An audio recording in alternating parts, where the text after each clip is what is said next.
Hello everyone, it's Jen here again from After School Art Club. How are you doing? Have you had a good week? Mums and dads, hope you've had time to let your kids do a bit of art and for you to be able to sit and have a cup of coffee or send an email as always. I hope my art lessons just allow your kids to be creative and allow you to get some time to do whatever you need to do. So today's lesson we're going to look at Surrealism. So does anybody know what Surrealism is? So all we'll need before I forget for today's lesson is a piece of paper, pencil and some colouring pens or some paints because we're just going to be doing some work based on Surrealists. So Surrealism, as normal, I've got my boards that I would normally show in my art club. So Surrealism.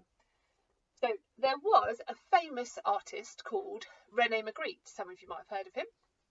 So he was a Belgian surrealist artist and he was named for his witty and thought-provoking images. Now, Magritte studied in Belgium and worked designing wallpaper and adverts for fashion. He celebrated the power of imagination and he made art from his feelings and his thoughts. And he painted what he remembered in his dreams. So if you sometimes think about having a daydream, when you're just staring out the window, he basically would draw what he thought. So draw what was in his imagination, whether it was a bit crazy, whether it kind of didn't make sense, whether it was based on a dream. He would just create really thought-provoking images that made you just look at them and think, I wonder what that is. I wonder why he's done that. I wonder what he was thinking. So this is one of his famous pictures. It's called The False Mirror. I don't know if you can see that there. And it was painted in 1928. And no one really knows what this painting is about. They haven't quite figured out whether the true meaning is he thinking about looking out the window and looking at some clouds? Is he thinking about nothing? He's based it on the image of his eye, and it's what is his eye looking at, or maybe he's looking inside, and is it about what he's thinking about? Who knows? So basically, Surrealism is the period in art history where artists created dreamlike pictures, like I've said, and they filled their pictures with mysterious objects, some of which didn't really make sense. And some objects were just familiar objects that you recognised, but kind of put together with kind of a bit of a contradiction with something that you didn't think it would go together with, if that makes sense. So, for example, here, this is one of his famous pictures, and he's got an apple in front of his face. Here, there's a train coming out of the fireplace. But there is a clock, so maybe something to do about being on time, being late, who knows. Here, this is quite a clever picture because he's painted a picture of a window with the clouds in the background, but then in front of the picture is the painting of exactly what he's seeing through the window. That's quite interesting, and that kind of tricks your eye. And basically, these artists wanted to challenge the way you would normally see things, the way you normally view things in everyday life. In a painting, they wanted to make you think about seeing things quite differently. And they had lots of fun with doing these kind of crazy paintings.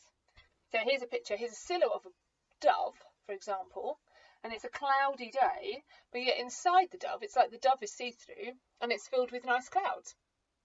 So what we're going to do today is we're going to do our own false mirror based on the image of an eye and based on our thoughts and our feelings. So normally what I would do is give the kids some paper, and then we would set about doing the task.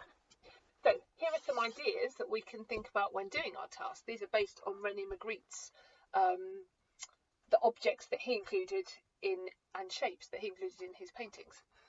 So Magritte wanted to challenge viewers to think about what they were looking at. So think about that when we're doing our task.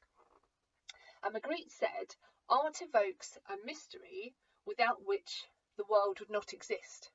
Which is quite a nice phrase, I think. I think it just kind of challenges us to think about things and and question things, maybe question things that we see, question things that we do. So here are some surrealist pictures that I found on the internet, and now they're quite funny. Hopefully you can see this. So this is a pencil, and then this is the bird sitting on a branch that's coming out of the pencil, which is quite weird. Here, I like this one, hopefully you can see that. Here is a balloon, and the balloon's filled with water and some fish. Obviously it's not real, but it just makes you think about, oh, that's interesting. Here, this is quite funny. This is toothpaste, a toothpaste tube, and obviously normally you would be squeezing out toothpaste onto a toothbrush, but instead this image shows a slug being squeezed out of a toothpaste. So it's all about thinking about images that possibly don't go together, but put together that are quite funny. So what we would normally do is I would give everybody, this is our task for today, I would give everyone a piece of paper and I'd ask them to draw an eye on their piece of paper. If they couldn't draw an eye, I'd have many sheets out that they could use. So if you wanted to have a go at drawing an eye, here is a very good tip. Again, I've got my lovely whiteboard. So when you're drawing an eye, and the eye shape and the eyelid and all the details, you need to think again. Do you remember we spoke about before about thinking about shapes? So I would say, get it? An eye shape is kind of a squashed circle, a bit like a lemon. And then I do a bit of detail. That would kind of be, I'm going to do this for the eyelid, and then I'm going to do this. You could look in the mirror to think about how to draw an eye. At the corner of our eyes, we've got these bits here, and then we've got our big pupil, and then in the middle. Now, often when so basically, it's a lot of circles. Basically, when you see lots of people drawing eyes, if you look at eyes in paintings, and if you look in the mirror, there's always a bit of a reflection. So artists kind of do that by leaving a tiny bit of white, and that gives the idea that that's the kind of reflection in the eye. And then I'm going to do some eyelashes here. So that would be my example, quick example, of how to draw an eye shape. So normally this is the colour, you know, if you were to do my eyes are blue, so you'd colour that bit blue. So what we're looking for today is in these spaces here, we're going to draw things that we think about, or things that we dream about, or things that represent us. So in my picture that I already did before on my art club, so I drew, this is my eye, I drew things that I'm interested in. So my family, I like art, obviously. The sun, I do like the sunshine. I'm a bit cold at the moment because the weather's a bit rubbish and a bit cold. And I quite like family. I like flowers. I like flowers. Obviously, I love my family. I love my family. I love flowers. And ice cream. So I've put those pictures all together inside my eye. So you could do it inside the eye, you could do it outside the eye, or you could do all of it. And then I've coloured it in. So I've used paint in my one, but you can use pen or pencils or whatever you've got. And then I have kind of covered my whole piece of paper as well, with thinking of the colours of my eye. So basically today's task is to create your own surrealist eye, thinking about filling it with either images that you dream about or images that represent you, and just have a go and have fun with it. So hopefully you'll like that and you'll enjoy doing that. I also set the kids, as you know, around the room in Art Club, I have different tasks set out. So one of the other things that you could do, which is quite a fun thing to do, because surrealists used to play around with different kind of games that they could do, and just do quite a lot of playful art. So this is something called Caliogram, which hopefully I've said correct, which is basically words or letters that make up the shape and connect with the subject. So for example, I drew around my hand and then I filled the shape of the hand with the word hand. And then where the fingers are, I've put fingers, and then where the nails are, I've put nails. So I've spread it all out. Hopefully you can see that good. I've also done some more here. So if you wanted to draw around your hand and then fill it, so, oh, hopefully that doesn't reflect. So here, what I did was I drew out my shape first in pencil, and then, so hopefully you can see that this is a boat on the sea. So then I wrote sail, where the sail would be. I wrote mast, where the mast of the boat would be, and then sail here, and then boat, boat, boat, and then waves, waves, waves, in the shape of the waves. And then I rubbed out the pencil. So I wrote that with pen, and I rubbed that with pencil. Here, this is quite a fun one to do. I drew a snake shape, and then I filled the snake shape with the word snake, because obviously it the shape represents what the words are saying. And again, I did this with a flower, and I did this with a star. So that's another little task that you could do that's quite exciting, that'll keep you busy.